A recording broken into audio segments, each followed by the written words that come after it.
마리아의 노래. 누가복음 1장 39절에서 55절 말씀입니다.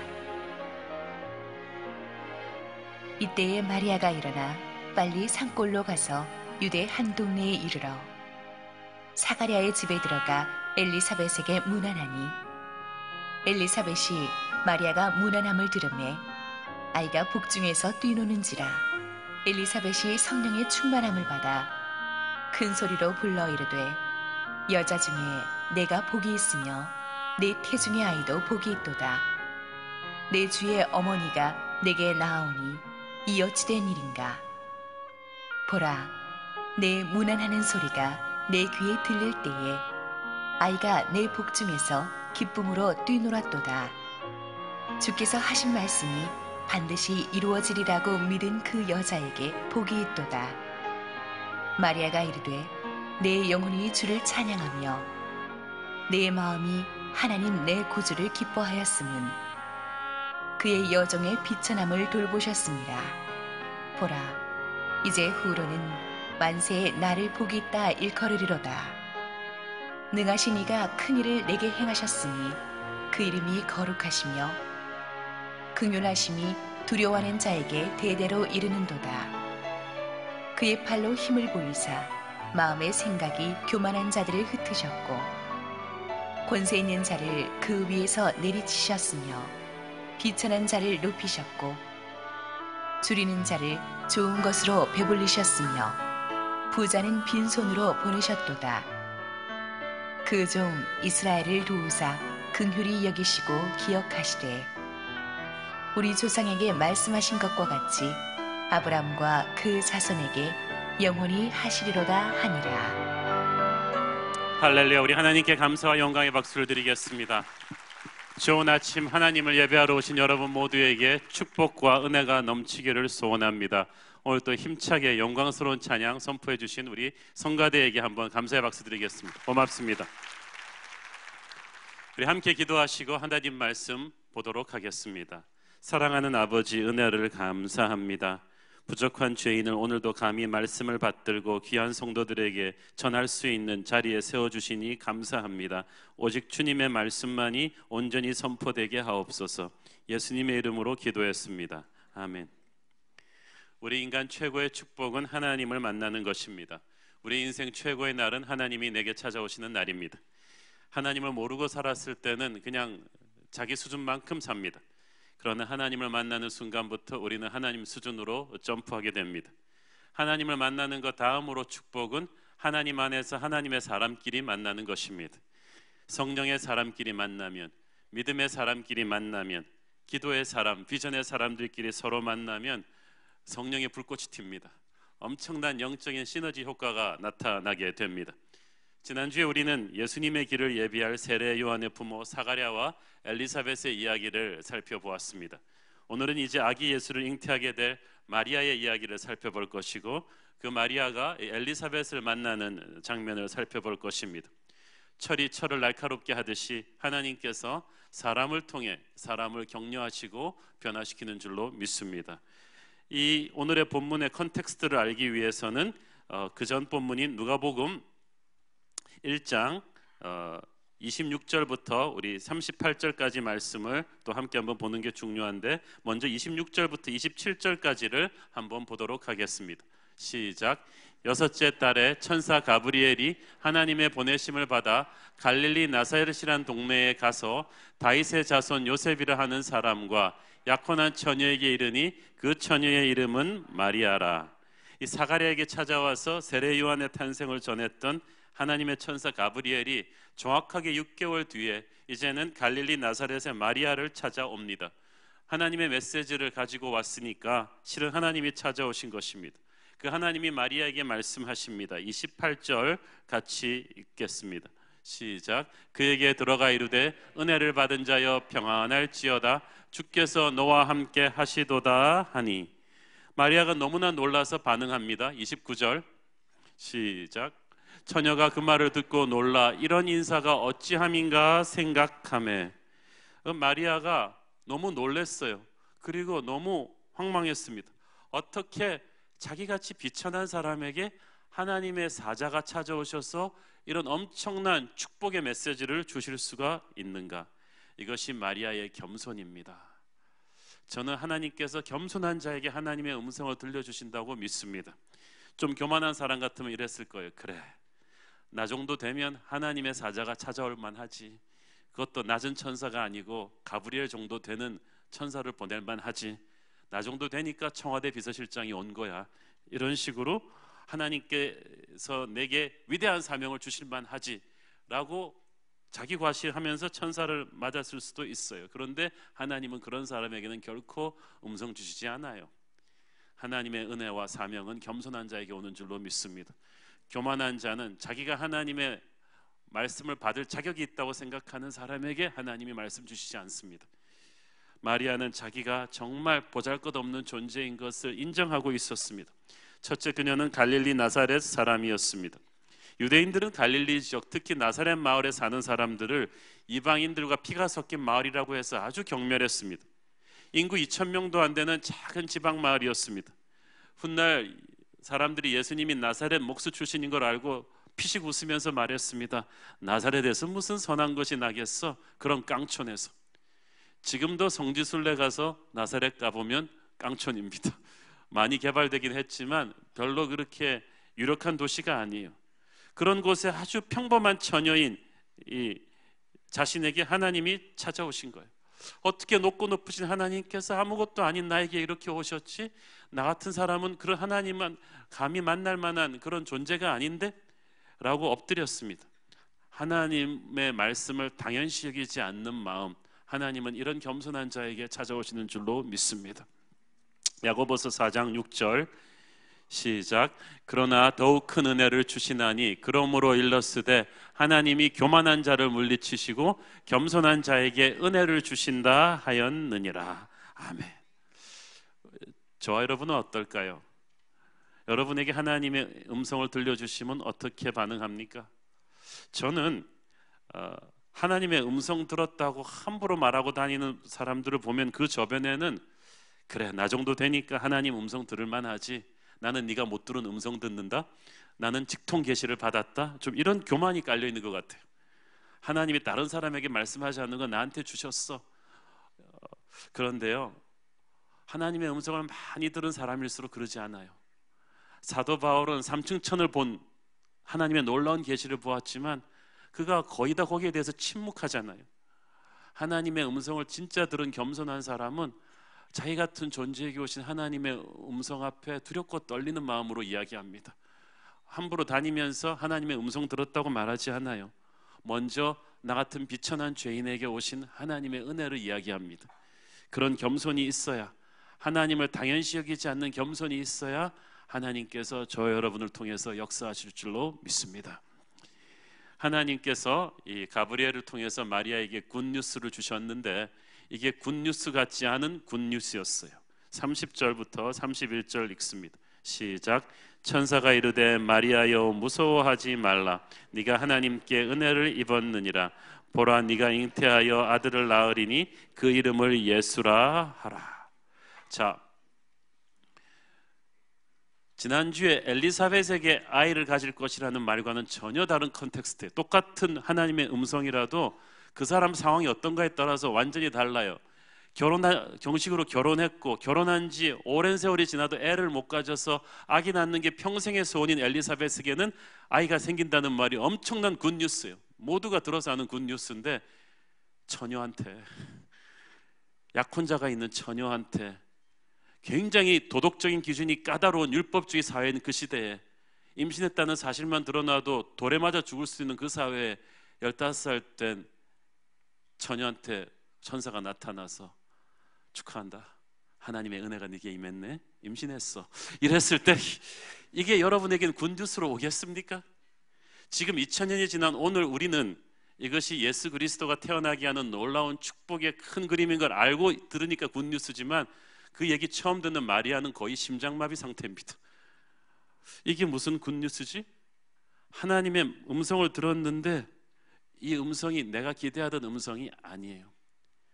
여러분, 함부로 하나님의 음성 듣겠다 그러지 마세요. 하나님의 음성을 들었을 때 그게 달고 오묘한 음성이 아닐 수도 있어요. 나에게 엄청난 희생을 치르게 하는, 내가 이해할 수 없는 엄청난 십자가일 수도 있다는 거예요.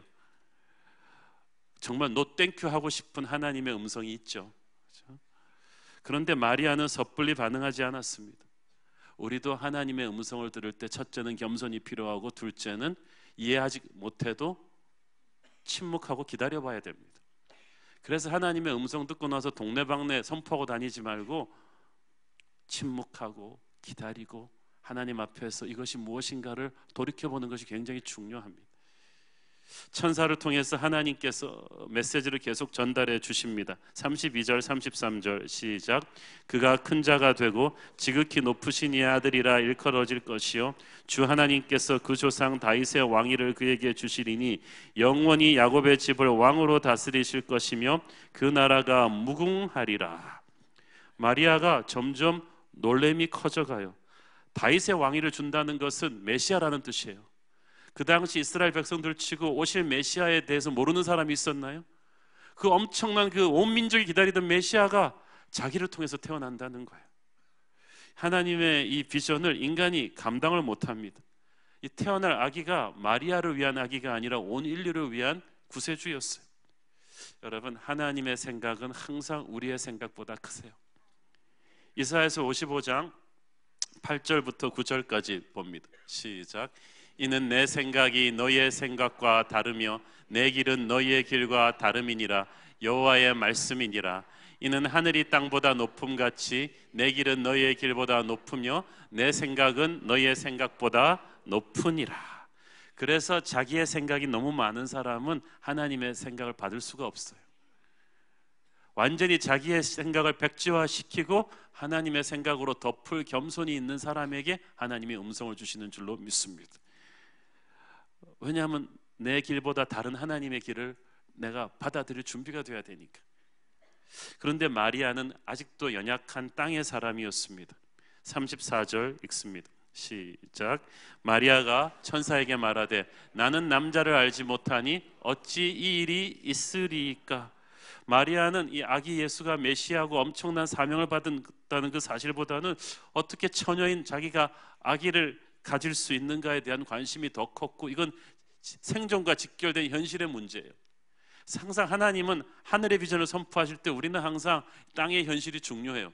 이게 상식적으로 이게 되겠습니까? 그러자 가브리엘 천사가 또 설명을 해 주십니다. 35절 시작. 천사가 대답하여 이르되 성령이 네게 임하시고 지극히 높으신 이의 능력이 너를 덮으시리니 이러므로 나실 바 거룩한 이는 하나님의 아들이라 일컬어지리라. 여기서 덮는다는 말은 이스라엘 백성들이 광야 생활할 때 이스라엘 민족의 성막을 하나님의 영광이 덮었다라고 할 때 쓰는 말입니다. 하나님의 영광이 덮고 있는 한은 이스라엘 사람들은 굶어 죽을 거 걱정 안 해도 됐어요. 외세 침략 걱정 안 해도 됐어요. 병들어 죽을 염려도 없어요. 하나님께서 다른 모든 것을 더하시고 지켜주셨어요. 그러므로 중요한 건 하나님의 영광이 나를 덮는 거예요. 교회에 있어서 가장 중요한 건 하나님의 영광이 우리 위에 있는 것입니다. 하나님의 영광이 나를 덮으면 불가능한 일이 이루어집니다. 아무것도 아닌 15살 날 시골 처녀에게 하나님의 영광이 덮으니까, 하나님의 능력이 덮으니까 예수가 태어납니다. 기적이 일어납니다. 오늘 하나님의 영광이, 그분의 능력이 저와 여러분을 덮기를 소원합니다. 어떻게 가능하느냐고 물을 필요가 없어요. 그냥 되는 거예요. 하나님의 영광이, 하나님의 능력이 우리를 통해서 흘러가는 것입니다. 마리아는 이 가브리엘의 선포에 굉장히 놀랐습니다. 안 놀라겠습니까? 충격이었습니다. 15살밖에 안 된 처녀가 감당하기에는 너무나 힘든 말이었지만 그래도 믿음의 순종을 해요. 38절 읽습니다. 시작. 마리아가 이르되 주의 여종이오니 말씀대로 내게 이루어지이다 하매 천사가 떠나가니라. 지난주에 사가랴는 안 믿었죠. 그래서 증거 보여달라 그러다가 그냥 아기 태어날 때까지 벙어리가 되는 징계를 받았는데, 마리아는 아직도 불안하고 이해가 잘 안 됐지만 막 두려움이 많았지만 이걸 억누르고 믿음으로 받아들였어요. 그래서 입으로 선포했어요. 말씀대로 이루어질지이다. 이게 굉장히 중요해요. 지난주에 제가 입술의 중요성을 말씀드렸죠. 하나님의 사람의 입술의 선포가 중요해요. 100% 아직 완전히 확신이 있어서 예스 하는 것이 아니고 두렵고 떨리고 혼란스럽지만 하나님의 말씀이니까 말씀대로 이루어질지어다라고 선포해버린 거예요. 선포하는 그 순간 그 말씀이 내 인생을 지배합니다. 여러분이 불평과 원망과 부정적인 말을 내뱉은 그 순간부터 그 말이 여러분을 지배할 거예요. 그때부터 마귀가 그 말을 가지고 여러분을 다스려요. 그러나 여러분이 혼란스럽고 힘들지만 믿음의 선포를 하는 그 순간에 하나님의 성령이 그 말로 여러분을 지배하실 것입니다. 여러분의 인생을 끌고 갈 것입니다. 그러므로 입술의 열매를 조심하십시오. 자, 근데 그렇게 잘 해놓고 나서 마리아가 믿음의 선포를 하고 천사는 쭉 가고 나서 마리아가 딱 돌아서서 어떻게 하냐면은 참 재밌어요. 오늘의 본문 시작입니다. 39절 시작. 이때 마리아가 일어나 빨리 산골로 가서 유대 한 동네에 이르러. 이 산골이요, 자기 사촌 엘리사벳이 사는 산골 마을인데 이 나사렛에서부터 한 60-70km 직선거리입니다. 요즘같이 길이 쫙 뚫려도 1시간 차를 몰고 가야 되는 거리인데 이걸 15살 난 이 처녀애가 뛰어가지고 얼마나 급했으면 달려갔겠어요. 천사한테 예스는 했지만 속으로 너무 두려운 거예요. 이 사실을 어떻게 해석해야 되나. 그런데 천사가 해준 말 중에 너의 사촌 엘리사벳이 아기를 가졌다는 말이 있었거든요. 그 말에 근거해서 또 엘리사벳이 믿음의 사람인 걸 아니까 자기의 영적인 혼란을 이 믿음의 사람과 만나서 해결해 보겠다고 달려간 거예요. 이건 참 잘한 거예요. 우리가 영적으로 혼란스러울 때 달려갈 수 있는 믿음의 선배가 필요합니다. 그런데 선배를 잘 찾으셔야 돼요. 이상한 사람 찾으면 안 돼요. 제가 항상 하는 말이지만 공부 못하는 애는 다른 공부 못하는 애한테 물어보면 안 됩니다. 공부 못하는 애들을 모아서 스터디 그룹을 만들면 안 돼요. 공부 못하는 애는 반드시 공부 잘하는 애한테 물어야 돼요. 여러분이 영적으로 혼란스러울 때 교회에서 존경받는 영적인 어른에게 가십시오. 믿음의 사람, 기도의 사람에게 가세요. 성령의 사람에게 가세요. 왜 세상적인 크리스천들한테 가서 막 물어보고 막 그럽니까? 그러면 더 영적으로 혼탁한 흙탕물이 나와요. 성령의 사람을 찾아가서 서로 기도 부탁하십시오.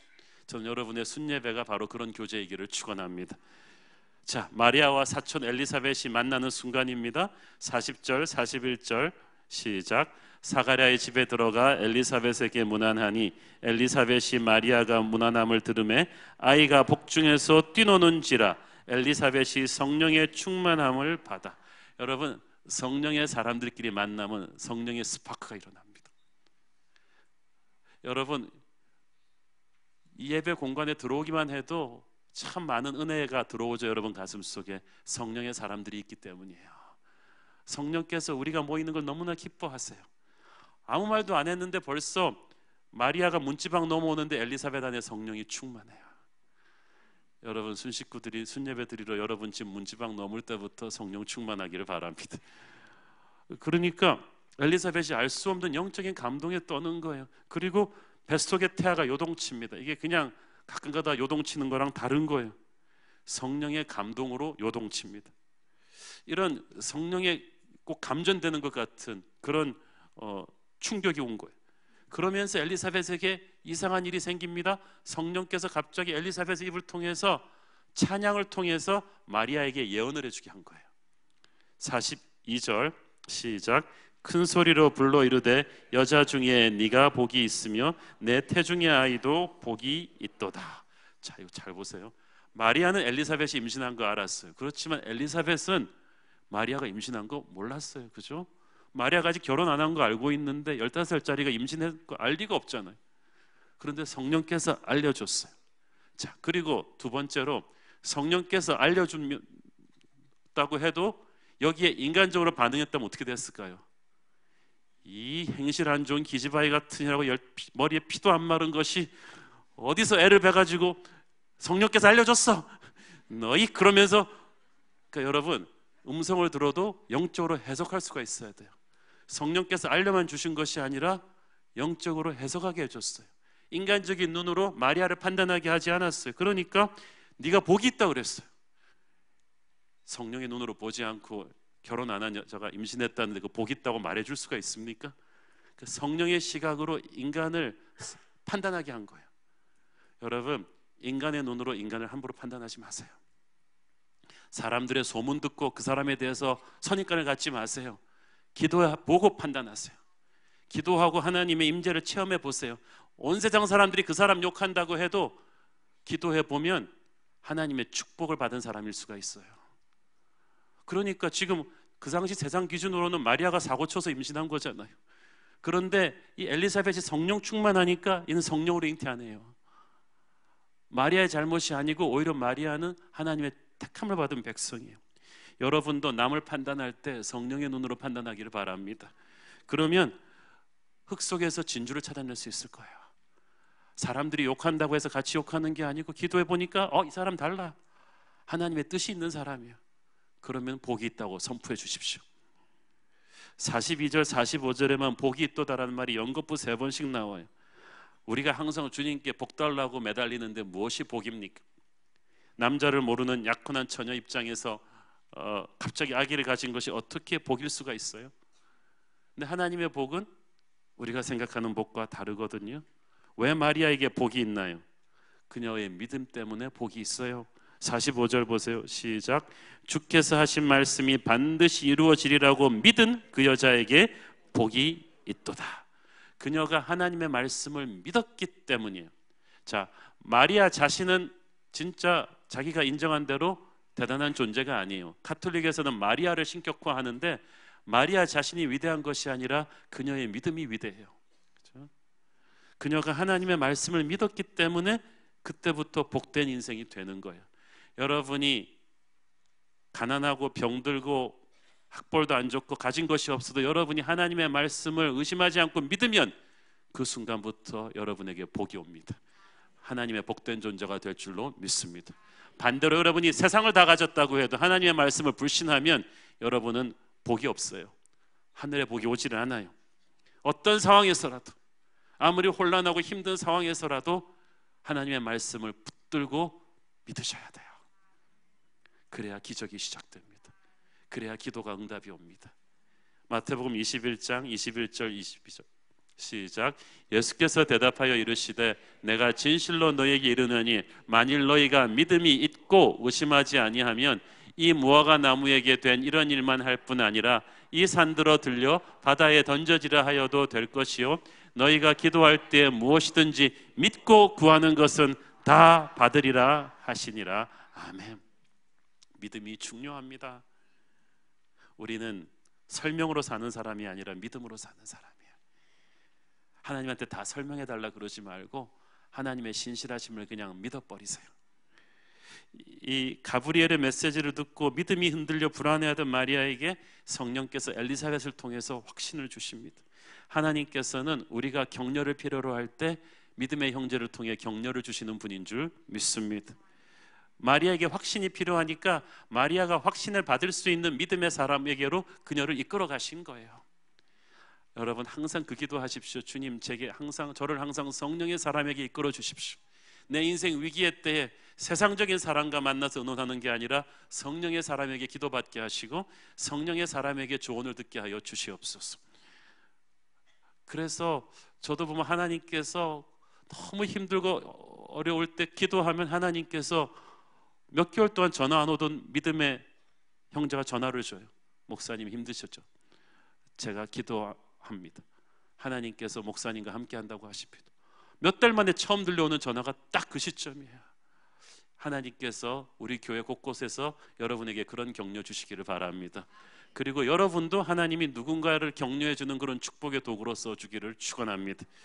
이사야 41장 13절 말씀 시작. 이는 나 여호와 너의 하나님이 네 오른손을 붙들고 내게 이르기를 두려워하지 말라 내가 너를 도우리라 할 것임이니라. 오늘 이 자리에 하나님이 주신 기림을 알면서도 인간이기에 두려움에 떠는 분이 있다면 그 두려움이 떠나기를 축원합니다.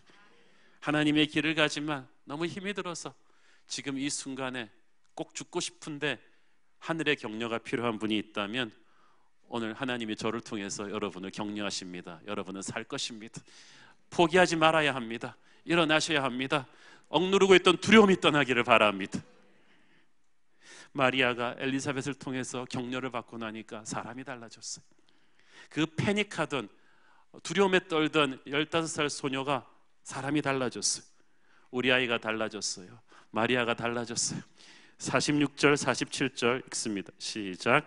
마리아가 이르되 내 영혼이 주를 찬양하여 내 마음이 하나님 내 구주를 기뻐하였음은. 마침내 마리아가 불안과 두려움을 떨쳐버리게 됩니다. 엘리사벳을 통해서 흘러나온 이 축복의 예언의 말씀이 마리아에게 떨어지면서 그 말씀이 마리아를 관통하면서 두려움이 떠나요. 오늘 하나님의 말씀이 여러분에게 떨어지면서 여러분에게서 두려움이 떠나기를 바랍니다. 진짜 기적이 일어난 거예요. 저도 모르게 그때부터 마리아의 마음에서 믿음과 소망이 이 펌프질 쳐서 올라오기 시작합니다. 그것이 입 밖으로 터지면서 찬양이 되는 거예요. 찬양은 음악을 옷 입힌 간증입니다. 성령의 감동으로 터지는 것입니다. 받은 은혜가 넘칠 때 터지는 것이 찬양입니다. 내가 몰랐던 은혜를 깨닫는 것이 찬양입니다. 영적인 교제를 통해서 하나님이 내게 두려움이 떠나게 하실 때 내 입에서 찬양이 터져 나옵니다. 오늘 여러분의 입술에서 예배 끝나고 나가면서 찬양이 터져 나가기를 축원합니다. 47절에 보니까 내 마음이 하나님 내 구주를 기뻐하였다고 했어요. 영어 성경에 보니까 My spirit rejoices in God my Savior. 내 구주 하나님 안에서 내 영이 계속 기뻐하기 시작한다. 현재 진행형이에요. 그러니까 계속 심장이 펌프질 하듯이 하나님의 영 안에 있으니까 내가 펄떡펄떡 기뻐하기 시작한다는 것입니다. 아직 현실이 아무것도 안 바뀌었는데 내가 하나님 안에 깊이 거하게 되니까 주님이 주시는 기쁨이 샘솟아나는 거예요. 엘리사벳을 통해서 하나님께서 마리아를 하나님의 임재 안으로 깊이 거하게 하셨어요. 여러분이 성령의 사람과 교제하면요 그런 일이 생깁니다. 그 사람과 대화하고 나면 하나님 임재 안으로 더 깊이 들어가게 돼요. 그래서 그 사람 만나고 나면 찬양이 터지고 마음에 담대함이 생기는 거예요. 여러분 그런 사람과 만나십시오. 교회 안에서도 그렇지 않은 사람과 만나면 막 불평, 불만, 비난하고 끝나고 나면 마음이 찝찝해요. 만나지 마세요. 지금 나도 상태가 안 좋은데 자꾸 그런 사람 만나서 어떡합니까? 성령의 사람을 만나십시오. 그래서 그분이 나를 주님의 임재 안으로 깊이 들어가게 해주면 주님 주시는 기쁨이 샘솟듯 솟아납니다.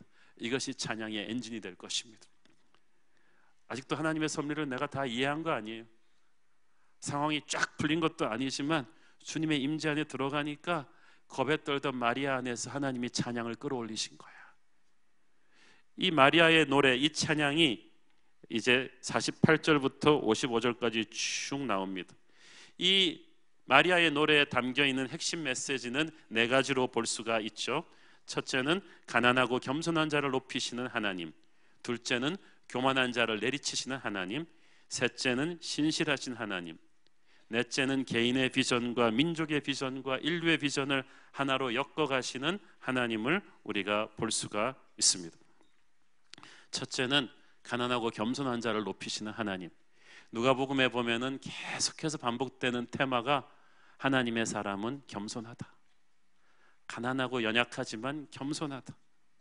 이 마리아가 자기를 말합니다. 그의 여종의 비천함을 돌보셨습니다. 자기가 아무것도 아닌 걸 알고 있어요. 낮고 낮은 존재라는 걸 알고 있어요. 그런 자기에게 49절 능하신 이가 큰 일을 행하셨다고 했어요. 자기 같은 존재를 사용하셔서 메시아의 어머니로 사용하신다는 것이 얼마나 황감한지 마리아는 지금 진심으로 무릎 꿇고 하고 있는 거예요. 여러분, 하나님이 어떤 사명을 주실 때 그걸 대하는 태도를 보면 그 사람의 교만과 겸손을 알 수가 있어요. 어떤 사람은 자기는 아주 큰 일을 해야 될 사람인데 하나님이 사람 보는 눈이 없으셔서 이거 좀 안 부르신다고 생각합니다. 왜 저 사람을 쓰고 나는 안 쓰냐고 생각합니다. 그런 사람은 큰 일을 하는 게 아니라 큰 일을 치죠. 그게 아니에요. 근데 마리아는 자기가 그럴 자격이 없다는 것을 알았어요. 사랑하는 여러분, 저와 여러분은 겸손해야 됩니다. 하나님은요, 우리가 아니라 돌들이라도 들어서 사용하셨을 거예요. 새로운 교회가 아니라 그 어떤 교회도 하나님의 은혜로 부흥시킬 수 있습니다. 그런데 우리에게 은혜를 주셨어요.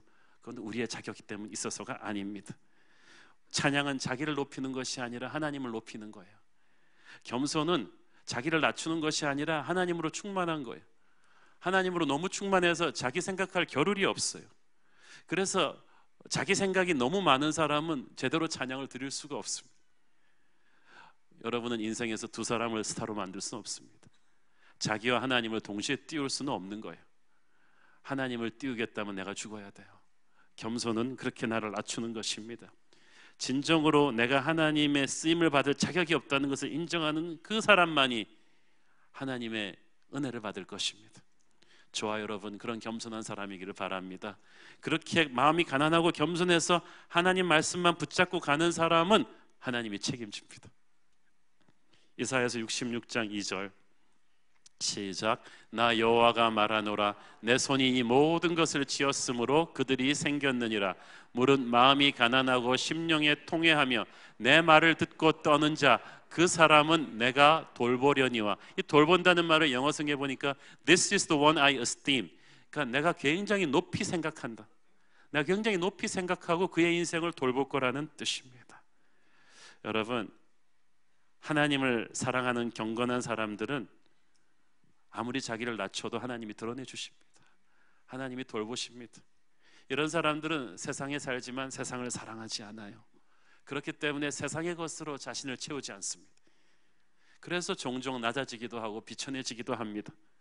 그러나 하나님은 그 가운데서도 믿음을 지키는 사람들을 늘 보고 계십니다. 기억하고 계세요.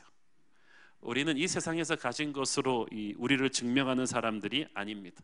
그러므로 여러분 가난하고 힘들고 병든다고 할지라도 하나님 앞에 진실하게 엎드려 계십시오. 반드시 하나님은 여러분을 높여주실 줄로 믿습니다. 반대로 또 하나님은 교만한 자를 내려치시는 하나님이십니다. 여러분이 하나님한테 찍히고 싶으면 교만의 길로 가면 됩니다. 51절 53절을 보면 하나님의 대역전 드라마가 계속 반복이 돼요. 하나님은 낮은 자를 높이시고 교만한 자를 반드시 내려치실 것이다. 세상적인 힘을 믿고 교만한 자들을 하나님은 가만두지 않고 흩어버리십니다. 하나님의 바벨탑 사건부터 보면 교만한 자를 치시는 방법 중에 하나가 흩어버리는 것입니다. 세상을 규합하지 못하도록 우리가 하나 되기 위해서는 하나님을 예배하면 하나가 될 수 있지만 하나님을 버리고 자기를 예배하며 살아가는 사람들은 결코 하나 못 됩니다. 조금 하나 됐다가 금방 산산이 분열되고 고립됩니다. 권세 있는 자들을 위에서 내려친다는 말이 재밌지 않아요? 그들은 하늘 높은 줄 몰랐는데 하늘 위에 주님께서 그들을 내려치십니다. 그러므로 우리는 겉모습만 보고 세상에 잘 나가는 사람들에게 기죽지 말아야 됩니다. 하나님을 경외하지 않는 이 세상에 잘 나가는 사람들은 자기가 인생의 주인이라고 착각을 하고 삽니다. 그들이 움켜잡은 돈과 권세가 결정적인 순간에는 그들을 죽일 것입니다. 돈으로 교만해진 사람은 반드시 하나님이 그 곡간을 치십니다. 권세로 교만해진 사람은 반드시 하나님께서 그 권자에서 땅에 떨어뜨리는 때를 보여주십니다. 그러므로 세상의 돈과 권세로 하나님의 사람들을 핍박할 때 여러분 너무 분해하지 마십시오. 하나님께서 반드시 그들을 다루실 것입니다. 심판하십니다. 저는 하나님께서 이 비천한 자를 높이시고 줄이는 자를 좋은 것으로 배불리신다는 이 말씀이 얼마나 좋은지 모르겠습니다. 여러분이 하나님을 만나는 그 순간부터 하나님께서 여러분의 인생에 백이 되어 주십니다. 그 순간부터 함께 하십니다. 세상 그 어느 권세가 우리를 짓밟으려고 해도 하나님께서 우리를 높이실 것입니다. 세상이 아무리 우리의 곳간에 있는 것을 다 빼앗으려고 해도 하나님이 하늘의 곳간에서부터 채워주시는 것을 아무도 막지 못할 것입니다. 여러분이 세상의 부정한 방법으로 일하지 않아도 하나님의 방법으로 살아도 하나님 여러분 굶게 하지 않으십니다. 우리의 인생은 그렇기 때문에 하루하루 대역전 드라마일 거예요. 이렇게 스포츠 팀도 보면요, 이길 것 같은데 맨날 지는 팀이 있고, 질 것 같은데 맨날 이기는 팀이 있어요. 희한해요. 하나님의 사람들이 그런 거예요. 안 될 것 같은데 다시 살아나고 슬픔이 변하여 기쁨이 되고 제 대신 화관을 주시고 모진 비바람이 거치고 햇살이 들게 하시고 죽음이 변하여 부활이 되게 하실 줄로 믿습니다. 그러므로 여러분 강하고 담대하십시오. 세 번째로 하나님은 신실하십니다. 54절 55절 시작. 그 종 이스라엘을 도우사 긍휼히 여기시고 기억하시되 우리 조상에게 말씀하신 것과 같이 아브라함과 그 자손에게 영원히 하시리로다 하니라. 하나님은 이스라엘을 기억하셨다 그랬어요. 이스라엘 백성들은 하나님께 배역하고 나서 나라가 망해버리고 남의 노예가 되었고 산산이 짓밟혀 있으면서 자기들을 향한 하나님의 언약이고 뭐고 다 없어졌다고 생각했어요. 그래서 하나님의 언약이 흘러내려오는 가문 다윗의 왕가가 흔적도 없이 사라져버렸어요. 그래서 나사렛에 목수로 가서 있는데도, 요셉이 가 있는데도 이 사람이 왕손이라고 아는 사람 아무도 없어요. 요셉 자신도 자기가 영광스러운 다윗의 후손이라는 사실 까맣게 잊고 있었어요. 그런데 하나님께서는 잊지 않았던 거예요. 여러분, 가끔 가다가 어떤 일이 이루어졌을 때 이거 내가 기도 안 했는데, 근데 오래전에 기도했던 거예요. 알고 보니까 여러분이 기도 안 했으면 여러분의 어머니가 기도하셨어요. 그리고 어머니도 까먹으셨어요. 수십 년이 지났으니까. 그런데 이루어졌어요. 가만히 영적인 기억을 되새겨 보십시오. 여러분이 기도한 적이 있어요. 그리고 그 언약을 하나님은 이루셨습니다. 그런데 우리의 믿음이 시간이 지나면서 퇴색한 거예요. 시간이 지나면서 하나님에게 받았던 놀라운 약속을 우리가 망각하고 그 사이사이로 마귀가 의심의 화살을 날려요. 다른 좋은 옵션들을 갖다 줬어요. 그래서 우리 자신도 잊어버리고 있던 하나님의 약속이 반드시 이루어집니다. 여러분, 그렇기 때문에 기도는 한 톨도 땅에 그냥 떨어지지 않습니다. 하나님은 신실하십니다. 마지막으로 개인의 비전과 민족의 비전과 인류의 비전이 딱 얽혀 있어요. 마리아의 노래 전체를 크게 세 단락으로 나눈다면 하나님이 마리아를 위해서 하신 일이 46절 49절이에요. 하나님이 모든 약한 자들을 위해서 하신 일이 50절부터 53절이에요. 그리고 이스라엘 민족 전체를 위해서 하실 일이 54절 55절입니다. 그러니까 뭡니까? 구슬을 쫙 깨면 이게 어떤 공식이 나오냐 하면은, 마리아 한 사람에게 아기 태어나는 이 작은 사건이 결국은 이스라엘을 구원하고 온 인류를 구원하는 메시아의 구원 사건 전체 패키지의 시작인 거예요. 나비 효과처럼 작은 나비의 움직임 하나가 나중에는 태풍을 만들어내듯이 이 마리아 한 사람에게 주는 이 축복이 민족과 열방으로 가는 엄청난 축복으로 확대됩니다. 여러분, 큰 눈사태도요, 눈동이 하나로 시작해요. 여러분 한 사람에게 하나님이 기도 응답해 주셔서 여러분의 인생을, 자살하고 싶은 인생에서 축복으로 바꾸어 주시고, 자살하지 않게 하시고, 깨어질 가정을 다시 붙여주셔서 회복시켜 주시고, 이렇게 다 하시고 망했던 사업을 일으켜 주시는 게 여러분 혼자 잘 먹고 잘 살게 하려는 것이 아니에요. 하나님께서 그걸 통해서 열방으로 나가는 축복의 통로로 발전시키실 거야. 제가 한참 힘들 때 어떤 집사님이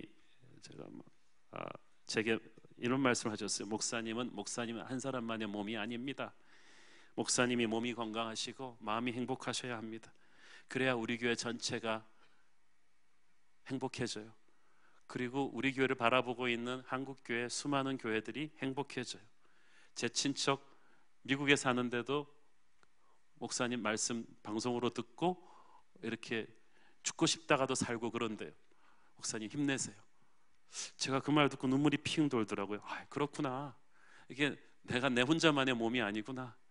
내가 몸이 건강해야 되겠고 마음이 성령 충만해야겠구나. 여러분도 그렇습니다.